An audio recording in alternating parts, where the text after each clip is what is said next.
Oi, oi! E aí, como vocês estão? Começa agora mais um episódio aqui do É Sério Podcast e eu já peço para você se inscrever no meu canal aqui no YouTube e ativar o sininho, porque dessa maneira a plataforma entende que você quer receber as nossas postagens aqui. Praticamente todos os dias eu coloco um assunto interessante, trago uma entrevista que você vai querer assistir e ouvir e vai também querer compartilhar com seus amigos, familiares. Principalmente um assunto como o de hoje, direito condominial. A gente sabe que viver em comunidade não é uma coisa das mais fáceis. Tem aquele morador que é mais bagunceiro, aquele outro que não respeita nada, os outros são mais comportados, mas existem leis que precisam ser cumpridas, né? E eu vou conversar com um especialista no assunto, meu querido amigo aí de longa data, Antony Lima. Como vai, Antony? Tudo bem, Fabíola. É uma satisfação estar aqui ao seu lado. Você não imagina a alegria que o meu coração transborda, né, de longas datas, ser entrevistado por você, e é realmente uma felicidade para mim. E um tema tão palpitante quanto o que você está apresentando agora. Pois é, a verticalização, ela trouxe também esses incômodos, né? Muita gente morando em apartamento, e aí é preciso que existam regras para que a coisa não desande totalmente. Isso, olha, viver em condomínio não é nada fácil, né? São várias pessoas, idade de 0 a 70, 80, 90 anos. São várias cabeças pensantes ao mesmo tempo, cada uma que queira administrar da sua forma, cada um que se incomoda com algum ato de um vizinho. Então, para que um condomínio dê certo, o primeiro passo é ele ter um bom timoneiro, ou seja, ele tem que ter um bom síndico aliado a um regimento interno e uma convenção primordial. Porque quando você tem uma convenção dentro da legislação civil vigente e você tem um regimento aprovado por todos, então todos vão ter conhecimento das regras específicas que devem permear naquele condomínio. E condomínio que, por exemplo, já foi entregue aí apartamento há anos e não se fez ainda um regimento interno, tem implicações também isso? É necessário se fazer. Veja, quando um condomínio ele é entregue, geralmente ele entrega com um estatuto, né, com uma convenção e com um regimento, até modelo padrão, para que seja aperfeiçoado de acordo com as regras que serão estabelecidas naquele condomínio. Então, se o condomínio ele está com mais de 5 anos de existência e ele não tem essa convenção, ele não tem esse regimento interno, é necessário que seja contratado um advogado, de preferência que seja especializado em direito imobiliário, em direito condominial, e aliado juntamente com uma comissão, se fazer esse regimento. Fazendo esse regimento, fazendo essa convenção, esse estatuto, leva-se ele para a Assembleia, abre-se uma Assembleia específica para esse fim, e nessa Assembleia se discute as cláusulas que estão inseridas tanto no regimento como na convenção. Isso você vai dar uma publicidade aos condôminos, ali vão ser estabelecidas regras, com a questão de horário de funcionamento, por exemplo, de uma academia, da utilização da piscina, da utilização do salão de festas, questão referente a barulho, que aí geralmente vai das 10 da noite até as 7, 8 horas da manhã, isso vai estar dentro do regimento, como também vai estar a questão da aplicação das multas para aquele condômino que tentar infringir. É claro que não se deve, na primeira infringência dele, já aplicar a multa. Tem uma advertência, né? A seguida da advertência, se ele incidir ou reincidir, aí sim parte para uma multa. Aí, essa formação desse estatuto, somente proprietários que participam da Assembleia para definir? Geralmente são os proprietários, a não ser que ele indique uma pessoa, que seja um representante dele. Por exemplo, ele está com um imóvel alugado e ele não quer participar daquela assembleia para verificar essa questão da implantação do regimento interno. Então, ele faz uma procuração, essa procuração ela tem que estar com reconhecimento de firma. Sim. E ele tem que estar também adimplente com a taxa condominial dele, para poder exercer o direito de voto. E aí essa pessoa vai e o representa na Assembleia. Eu imagino, Antony, que existam muitos problemas quando chega, por exemplo, lá no seu escritório, briga de vizinhos por conta de pets também, Sim. né? O cachorro, ele sai, deixa o cachorro lá sozinho, o coitado fica latindo horas e horas, e a pessoa não tem nem o que fazer. E entre outros assuntos também, né, que chegam lá. Exatamente. A questão de animais, isso também pode ser regulamentado dentro do regimento interno, né? Inclusive, as jurisprudências dos tribunais têm adotado que você não pode proibir a questão de você ter um animal. Mas aí o regimento interno ele vai determinar e delimitar, por exemplo, a questão do porte do animal, a questão do transporte do animal dentro do elevador, né? Como você vai conduzir aquele animal pelas áreas de comuns. Então, por exemplo, o animal não pode fazer suas necessidades na área comum, isso deve estar, né, dentro do regimento interno, por exemplo. Ou seja, aquele que tiver o animal, ele vai ter também que fazer o respeito ao regimento interno. Aliado a isso, tem várias e várias problemáticas que surgem no dia a dia em relação a condomínio. Quando eu falo condomínio, tem muito problema, né? Então, por exemplo, o próprio gestor do condomínio, no meu condomínio, por exemplo, recentemente, prédios vizinhos estavam reclamando do barulho das crianças que estavam na quadra. Sim. Né? Aí, o que é que acontece? A quadra funciona até as 22 horas. Então, o síndico já comunicou aos moradores. Então, os pais são responsáveis por isso. Chegou às 22, tem que encerrar. Ou também diminuir aquele barulho até às 22 horas. Porque senão vai ter que ser feita uma reunião para debater em relação a isso, como proceder. Então, você vê, são várias nuances que tem em relação ao condomínio. Isso vai no dia a dia. Inclusive, principalmente, quando se diz em relação a síndico. Né? Ser síndico não é nada fácil. Imagina, nada fácil. Complicação, né? só, uma dor de cabeça que a pessoa arruma, né? Exatamente. É só problema. Então, todo dia chega problema para o síndico.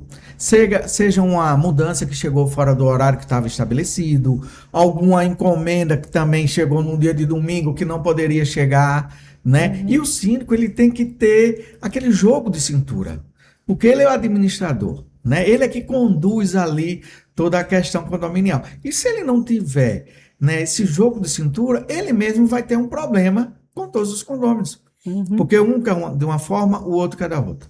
O que aluga um salão de festa e quer ultrapassar o horário, ou utiliza o som acima do permitido. Então, veja, são várias questões em que o gestor ele tem que ter muita paciência, ele tem que ter disponibilidade de tempo, ele tem que gostar do que faz. Outro ponto que eu acho que deve ser comum a muitos prédios é a questão do barulho, né? Sim. Muitas vezes a gente reclama que está arrastando o móvel fora do horário, que não pode naquele horário tipo de meio-dia, 2 horas da tarde, aquele horáriozinho de sesta, que a gente costuma chamar de descanso ali de intervalo.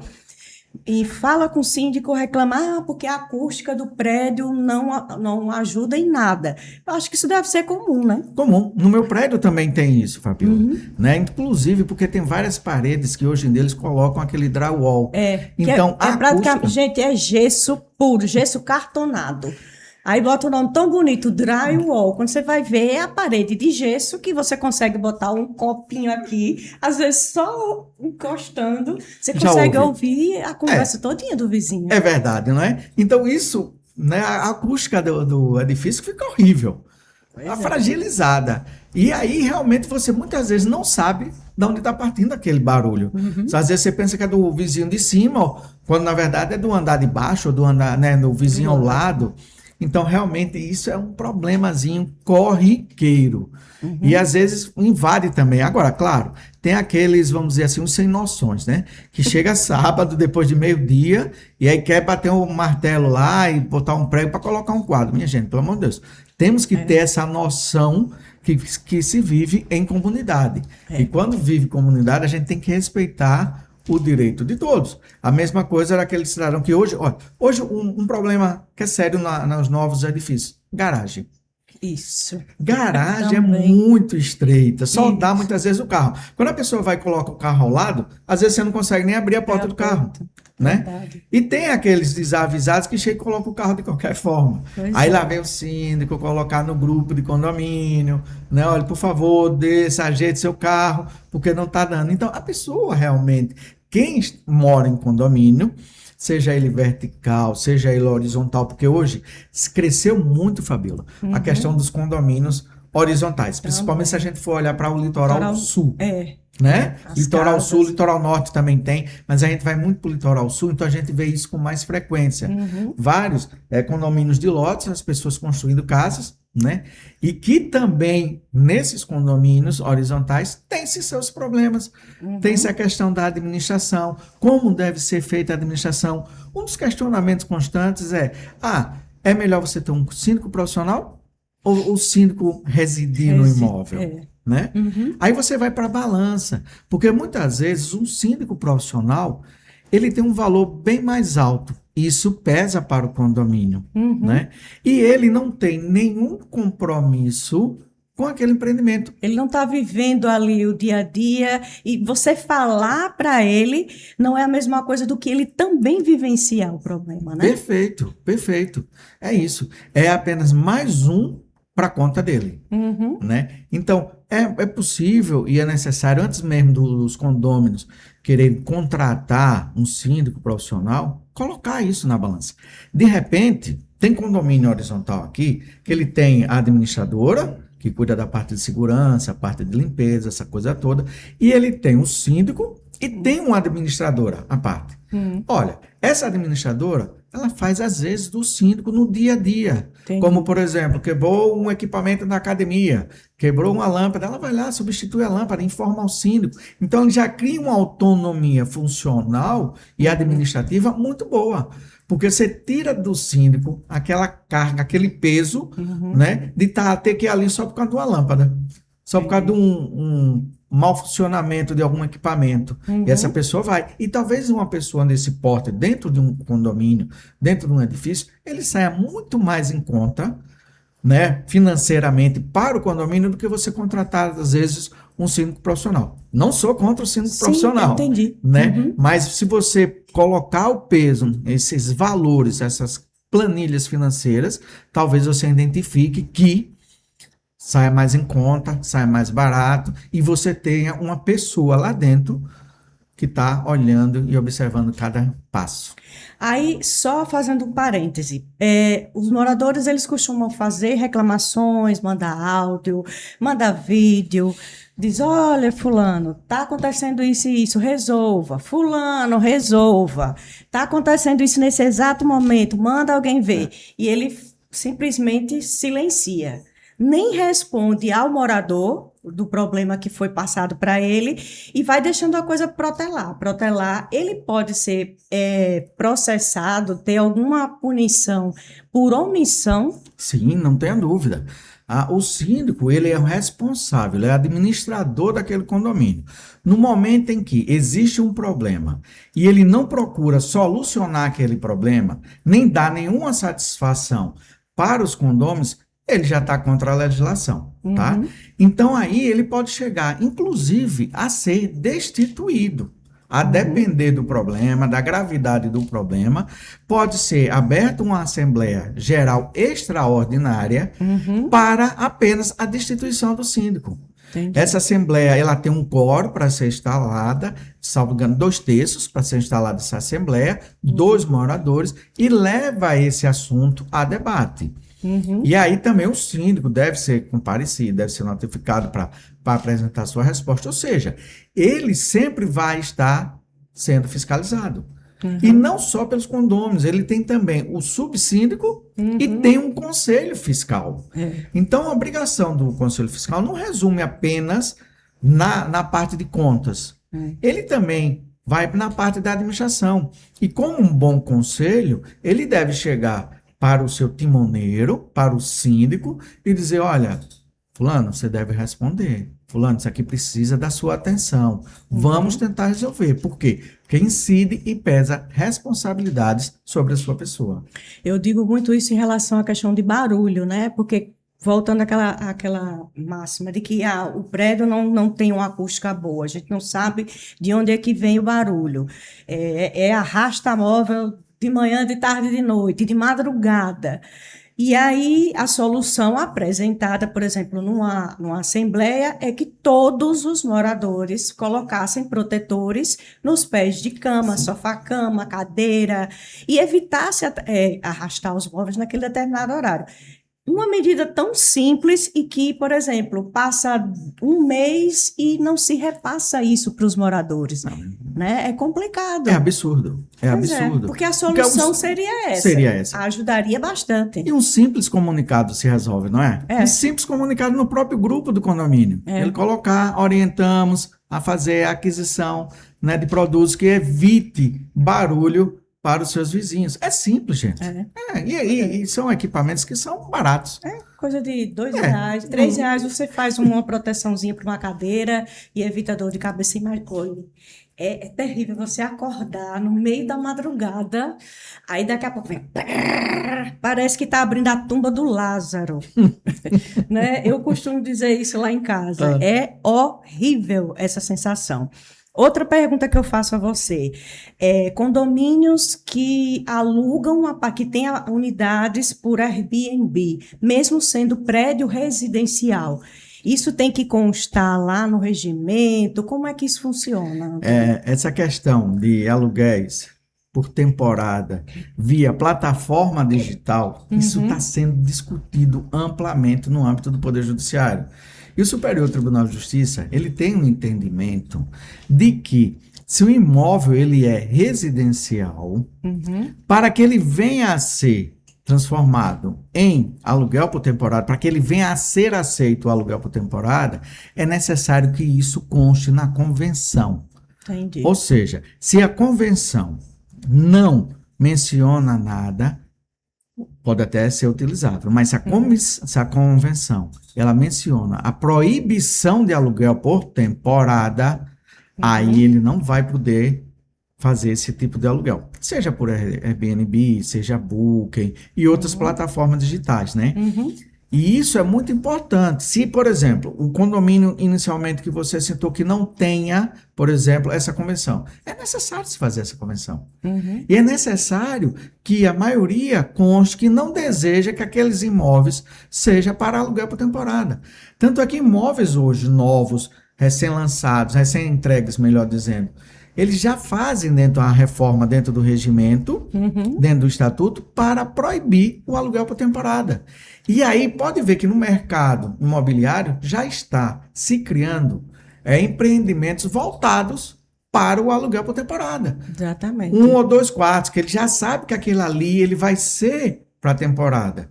Porque geralmente são para investimentos, né? Imóveis menores, é aquele empresário que vem participar de um congresso ou vem passar um fim de semana, e é uma rotatividade muito grande, por exemplo, dentro de um prédio que é residencial e que coloca apartamentos por temporada. A pessoa chega 2, 3 horas da manhã, faz o barulho que faz, você não consegue saber quem é quem. Existem casos de prostituição também. Em algumas unidades. E a questão da segurança, né, Fabiola? A questão da segurança dos moradores, porque aquele entra e sai, que você não tem um controle de acesso daquelas pessoas, dificulta e traz problema para o condomínio, né? Traz vários problemas para o condomínio. Então, é necessário ter essa regulamentação dentro desse regimento, dentro dessa convenção, para que seja impedido, por exemplo, o aluguel por temporada, né?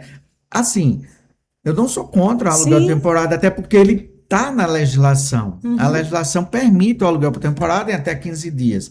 Mas a forma como vem sendo tratada e a indiscriminação, assim, de você ter essa coerência, de você ter o cuidado de quem está chegando, quem está saindo, dificulta e traz muita preocupação para os moradores, para os proprietários, para os reais inquilinos, né? Porque tem aquele inquilino normal que está ali para 1 ano, fixo, 2 anos, 3 anos, fixo.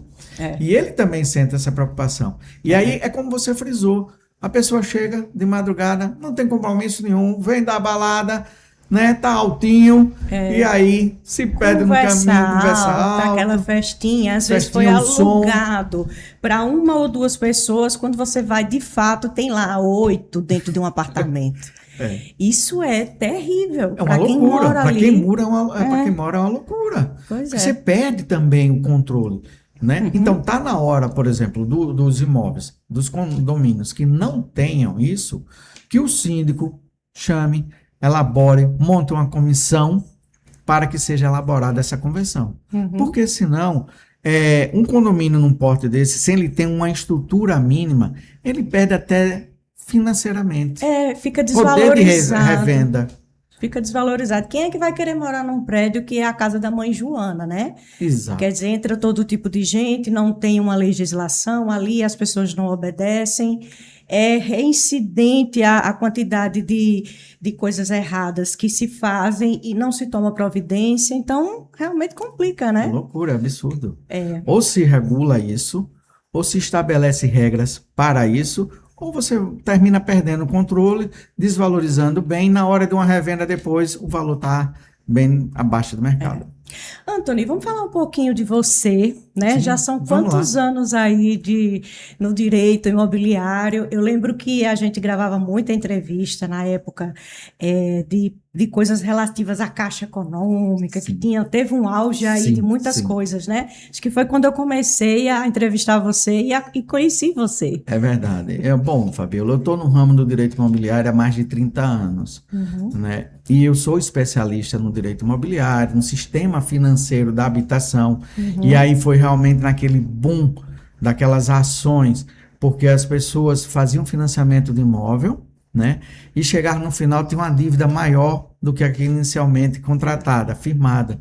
E isso a gente conseguiu, inclusive com a Associação dos Mutuários, a gente conseguiu muito liquidar várias casas de mutuários, pessoas que liquidavam e recebiam dinheiro, tinham dinheiro a receber.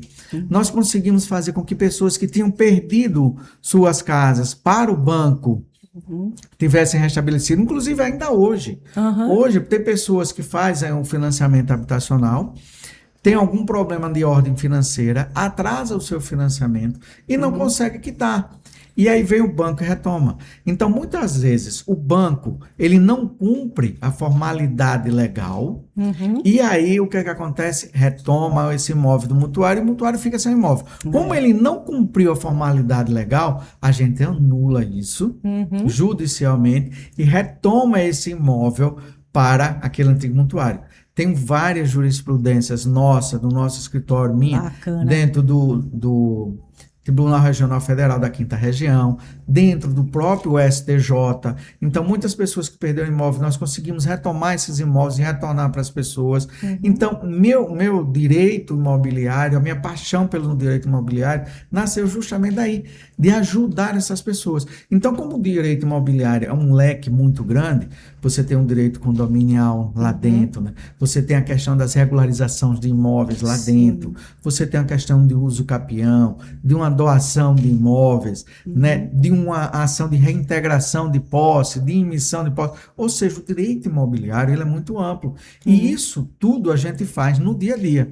E através disso, a gente já chegou a lançar livro sobre locação imobiliária. Legal. A gente já debateu muito, eu e você, sobre questões de locações imobiliárias. Um e-book que hoje está na Amazon, que fala sobre a questão da alienação fiduciária. Agora a gente já está finalizando a 2ª edição dele.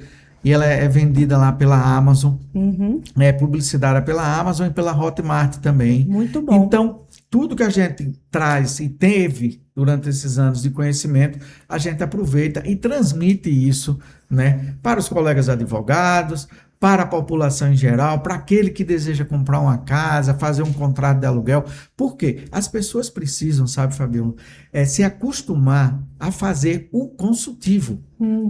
Antes de fazer... É porque, assim, eu acho que a maioria do brasileiro, a gente compra por impulso, às vezes, aí depois, lá na frente, o problema surge... E aí, lá se vai atrás do advogado para tentar resolver. Se tivesse procurado antes para dizer, olha, você precisa fazer isso, antes de adquirir o imóvel, acho que... Né? Funciona. E seria mais sensato e melhor. né? Porque você já iria entrar dentro daquele sistema, seja da aquisição da compra e venda, seja num financiamento imobiliário, sabendo as regras do jogo. Sim. Quando você conhece as regras do jogo, você não entra em pânico. Mas quando você entra por um impulso, aí você também tem as consequências daquele ato. Porque como você bem disse, às vezes é um impulso, né? A vontade ali. A pessoa vai lá, visita um imóvel decorado. Meu Deus, é a coisa mais linda do mundo. Eu acho que foi um marketing muito bem feito das construtoras criar essa história de apartamento decorado. A gente fica achando que vai ter dinheiro para fazer igualzinho, né? Que vai ficar igual, né? Então, quando você visita, a maioria das pessoas visita, já sai dali, já assinou o contrato. Quando chega, meu Deus, o que é que eu fiz? Né? Então, não analisou, não parou nem para ver assim, que tipo de contrato eu estou assinando, quais as consequências. Quer ver um detalhe? O camarada vai lá e faz um contrato, aceita o contrato, faz direto assim com a construtora, faz aquele contratozinho ali na hora, e aí o próprio corretor de imóveis diz, não, a prestação é pequena, realmente, a prestação é pequena, mas ele esqueceu de dizer que ela é corrigida. E geralmente o índice que pega aquela correção é um índice acumulativo. E esse índice acumulativo não vai tornar a prestação tão pequena. Aí geralmente tem as intercaladas. Da mesma forma. Se ele aponta a intercalada de 10, não vai ser aqueles 10. Vai ser 10 mais aquela correção de forma acumulada. Então, muitas vezes, isso não é passado. E aí a pessoa se perde num afã de ter um imóvel e a gente não recrimina, está tudo certo. Né? Mas pensa, bota na ponta do lápis, vê o seu orçamento familiar, conversa com a esposa, conversa com o marido, conversa com os familiares, pensa, analisa antes de assinar. Porque depois que assina, aí fica mais complicado. E foi em razão de diversos contratos feitos assim, que também nasceu a lei do distrato. Que aí permite que a pessoa que não tem mais condição desista, se a construtora atrasar, desiste, tem consequência para ambas as partes e já tem um percentual certo de desconto. Então veja que toda a problemática, né, depois de instaurada, veio e chegou uma lei para também ajudar aquelas pessoas e também a questão da parte da construtora para não perder tanto. Então tá para os dois lados. Então, tudo isso você trata lá no seu escritório? A gente trata. Inclusive, hoje, até colegas meus, advogados, que não são da área, eles nos procuram, dizem, Anthony, me ajuda nessa situação, estou querendo fazer essa aquisição aqui, o que é que você acha? Quais são as cláusulas então, que mais pesam? É uma consultoria. Isso é fantástico, né? Porque a gente orienta. Ontem mesmo a gente atendeu um cidadão que ele fez uma reforma no imóvel e que ele não sabia como proceder perante os seus registros. Então você vai, instrui e aí ele sai satisfeito e vai resolver o problema daquele imóvel dele. Vou colocar aqui na tela o Instagram lá do seu escritório, que é Anthony Lima Advocacia. Gente, não é merchan, tá? Eu estou só mostrando aqui eu lhe agradeço o trabalho, mas é um prazer estar falando aqui do trabalho que você desenvolve lá. E que bom que hoje existe a rede social para ajudar, e você vê aqui, ó, por exemplo, essa foto aqui é uma questão de incorporação imobiliária. Um cliente nosso fazendo a incorporação de um terreno dele, ele nos contratou para fazer toda essa questão da incorporação, né? Bacana. Aí há umas dicasinhas na hora de compra, de venda, de aluguel, porque de todo o segmento imobiliário. Por exemplo, Maceió, eu lembro que a gente também já tratou disso anos atrás, esses aluguéis por temporada, porque antes Maceió tinha uma época do ano que só se alugava, que era turisticamente, era só aquela época do ano. Então, os cuidados que tinha que ter. Agora, não, é praticamente o ano inteiro. O ano inteiro, né? Então é de janeiro a janeiro. Pois é. E isso é importante para o mercado local, é importante para o mercado imobiliário, para a economia local. Né? Então isso é muito importante e isso gira, né? Aumenta a questão. Essa questão do síndico não é dono do condomínio. Isso foi uma questão que aconteceu dentro do nosso condomínio. E eu vi, assim, um absurdo que aquele síndico estava praticando. Pensou que era dono da casa toda. Pois é. Todos os apartamentos. Pois é. E é um cara que não sabe lidar, né? Não sabe conversar com as pessoas. Graças a Deus saiu. Saiu, modificou, não quis mais seguir, outra pessoa assumiu. Mas foi uma coisa tão interessante que ela bateu. E espontânea pressão, que a gente chama, né? né? É para não ser abusivo também, não né? pode. Por exemplo, tem determinadas... A gestão de um condomínio é do síndico. É do síndico. Então, aquela questão, se consta no regimento determinada forma, na convenção, determinada forma de proceder com certas situações, por exemplo, em gestão de pessoa, se você tentar alterar aquilo ali, você infringe. E, por exemplo, eu vi recentemente um condomínio, um determinado síndico tomou atitude em relação a um funcionário e tal, e simplesmente se fizeram uma assembleia extraordinária para retornar. E o funcionário não era nem daquele condomínio, o funcionário da administração. Então, quer dizer, onde é que fica o poder de gestão de um síndico nesse ponto? Até onde vai? Até onde vai? É certo que a Assembleia é soberana, mas a Assembleia, por ser soberana, ela não ultrapassa os limites legais. Então, isso foi modificado no âmbito do Poder Judiciário. A judiciação compulsória. Nossa, o que é A isso, adjudicação Antônio? compulsória é aquela forma de você adquirir a sua propriedade. Então, por exemplo, eu lhe vendi o imóvel e não lhe passei a escritura, não passei a documentação, mas tem só uma promessa de compra e venda, tem só um contrato de compra e venda. E aí, o que é que acontece? Eu vou embora de Maceió, você depois entra em contato comigo, Fabíola, eu não vou mais não, aí eu não tenho interesse, resolva. Como é que você resolve isso? Você resolve com essa ação, que é uma ação de adjudicação compulsória, onde a gente tem o contrato, ingressa judicialmente e chama ele na justiça. Ele não apareceu, o juiz vai lá e faz a adjudicação e o imóvel é realmente seu. Porque o que é que acontece? A grande maioria das pessoas, ela sempre confunde, porque acha que, por exemplo, só tem um contrato de compra e venda, o imóvel já é seu, quando não é. Passou a escritura, só tem a escritura, o contrato é seu, quando não é, porque são várias as etapas. Então, primeiro, você tem que fazer a escritura do imóvel num cartório de notas. Após aquilo ali, e paga o imposto municipal, né, o ITBI, você vai para o registro e paga outra taxa no cartório de registro de imóvel. E haja taxa, minha gente. E não é fácil, Fabíola. Pois é uma burocracia danada, né? Às vezes a pessoa perde até a vontade de vender ou de comprar um negócio com tanta coisa. E é muito caro. É muito caro. Hoje você vai pagar uma taxa de ITBI, por exemplo, de 3% do seu valor do imóvel, é caro. É altíssimo. Porque você paga altíssima. Você paga o ITBI, você paga a escritura pública no cartório de notas, depois você vai ter que pagar pelo registro. E fora, a vida inteira você pagar IPTU. Pois é. Né? É como se fosse um aluguel eterno. Eterno. É muita taxa. Então, quer dizer, muitas vezes as pessoas não se tocam nisso, muitas vezes as pessoas veem que o custo é muito elevado e não fazem aquilo naquele momento, e somente quando ela necessita é que ela vai cuidar. Então, por exemplo, o imóvel, ele deve ser regularizado. Sim. Por quê? Porque uma hora de uma necessidade de venda, ou você quer fazer a aquisição de outro imóvel, geralmente a pessoa nunca tem o poder de compra imediato, aquela quantia exata daquele imóvel. Ela dá uma entrada e vai fazer um financiamento.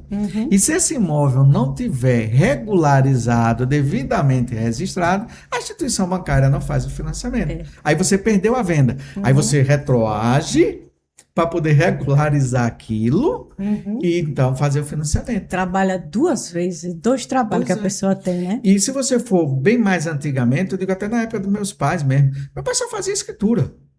O meu também. Só. O meu Deus do céu. Né? Ele sai comprando os terrenos, imóveis e tudo. Ah, não, porque já está aqui, ó. O fulano já me deu o recibo. E o recibo, exatamente. Meu Deus, exatamente. eu fico para morrer com uma coisa dessa. Aí, é dele? Não, está no nome do outro. Você tem noção, a gente tem um senhor, um cliente nosso, que já tiramos até agora seis penhoras no imóvel dele. 6 judiciais. Judiciais. Entre penhora e indisponibilidade de bem. Por quê? Porque ele comprou, não registrou. E foi até de uma construtora antiga, ela faliu, sumiu. Então ficou dívidas trabalhistas e tudo. A grande maioria das ações são de dívidas trabalhistas. Então procura, encontrou um imóvel, opa, é aquele. Aí quando ele descobriu, tá no meu nome. Não tá. Você vai ter que entrar. Aí entramos com ação, retiramos, saindo retirando, baixando as penhoras uma por uma, para depois então entrar com uma outra ação e regularizar aquele imóvel. Olha o trabalho. E o custo para ele. Pois é. Pois é, se tivesse feito tudo direitinho desde o Lá começo. A dor de cabeça é só ali no começo, porque eu acredito que depois que está tudo organizado, a coisa anda. Porque você não vai ter problema, o imóvel vai estar livre, desembaraçado, né? E você vai seguir caminho. Quer ver um problema hoje que está acontecendo, e eu tenho observado isso nessas últimas semanas? Pessoas dando golpes em relação a imóveis. Como A assim? pessoa se passa por proprietário do imóvel e vende para outra, faz um contratozinho falso lá, reconhece a firma e entrega. Quando a pessoa paga a entrada, aquele falsário some, Meu né? Deus, gente. Aí é onde é que a gente orienta. Você vai comprar um imóvel? Puxa uma certidão de R$ 11. Veja quem realmente é o proprietário daquele bem. Puxa Exatamente. certidões relativas ao proprietário daquele imóvel. Procura certidão Justiça Federal, Isso Estadual, tudo faz pela criminal. internet hoje em dia, né? Exatamente, Tudo tá você diz lá na tudo. internet, tudo. Você disse tudo. Hoje a facilidade está muito grande. Se com um clique você resolve. Você puxa a certidão, você pede a certidão de ônus pela internet, paga a sua taxa por lá, não precisa nem ir ao cartório, né? Então, muitas vezes, a pessoa na ânsia, né, de ter aquele imóvel, ou mesmo quando olha e vê o preço que está anunciado, acha interessante e vai lá. Só que imóvel é caro. Imóvel não é barato. Às vezes a gente passa a vida inteira economizando, junta daqui, deixa de fazer um monte de coisa para ter a sua casa própria e cai numa situação dessa. Numa armadilha dessa, né? Aí é horrível porque perde tudo. E aí fica naquela Inclusive questão. a dignidade, né? Isso. Porque a gente se sente, sabe, aquela, poxa, como foi que eu caí num golpe como esse? Acho que é Exatamente, é terrível, porque perde o que deu. Você não tem como recuperar porque um farsante desse, uma farsante, vai embora. E aí você não sabe, você não tem um endereço, você não tem um nome completo, que às vezes o nome é falso, né, na grande maioria, e aí se perde o dinheiro. Então é necessário também, vai fazer aquisição do imóvel, conversa com o advogado, pega os dados, busca na internet, se você não estiver conseguindo, aquele advogado vai fazer, ou contrata um despachante para ele ir num cartório, fazer toda a pesquisa, todo o levantamento junto à prefeitura, cartório e certidões, porque aí você vai ter a segurança jurídica e não vai perder o seu dinheiro. Anthony, foi um prazer conversar com você e já faço o convite para que a gente veja outros temas depois, porque essa área do direito, ela é extremamente importante a gente estar falando aqui. Perfeito, Fabiola, eu lhe agradeço de coração, como eu digo e repito, meu coração encheu de alegria de estar aqui na sua frente. Sou seu fã, conte comigo e sempre que precisa eu estarei aqui ao seu ladinho, tá bom? Obrigada, um abraço. Valeu.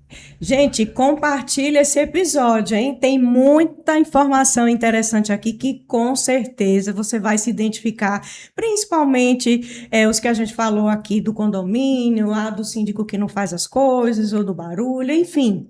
O Anthony já deu aqui todas as coordenadas e qualquer dúvida entra aí no Instagram dele para poder fazer uma consulta, que com certeza ele vai lhe ajudar, tá bom? Beijo grande e até o próximo episódio do É Sério? Podcast. Até lá!